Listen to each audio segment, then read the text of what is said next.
কিন্তু venous competitive algorithm তোমরা যে একটা নতুন অঙ্ক এনেছি, খুবই গুরুত্বপূর্ণ অঙ্ক এসএসসি, পিএসসি এবং এনটিপিসি পরীক্ষার জন্য। দেখো, এ সাম of rupees 9,500 becomes rupees 11,704.95 in 2 years at compound interest. What is the rate of interest? তাহলে 2 বছরে কম্পাউন্ড ইন্টারেস্টে 9,500 টাকা কি হচ্ছে বলেছে 11,704.95 হচ্ছে। তাহলে আমার রেট অফ ইন্টারেস্ট জানতে চেয়েছে। কি ফার্স্ট অ্যানসার করব, ট্রিকটা দেখে নাও। এটা 2 ইয়ার্স এর রেসপেক্টে বলেছে, 1 ইয়ারের রেসপেক্টে করতে গেলে আমরা কি করব, জাস্ট এখানে পয়েন্ট আছে, পয়েন্টটাকে উঠিয়ে দাও, দুটো জিরো এখানে অ্যাড করে দাও, কারণ দু ঘর আছে। তাহলে 95 দিয়ে তুমি যে কাট করো, 95 দিয়ে কাট করলে কত হবে 1, একের পরে চারটে শূন্য, এখানে আসবে কত 1 2 3 2 1।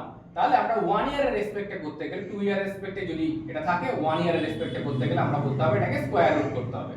জাস্ট স্কয়ার রুট করে দেবে, স্কয়ার রুট করে দেবে, তোমাদের অ্যানসার চলে আসবে। তাহলে এটা স্কয়ার রুট করলে 100, এটা কত 111।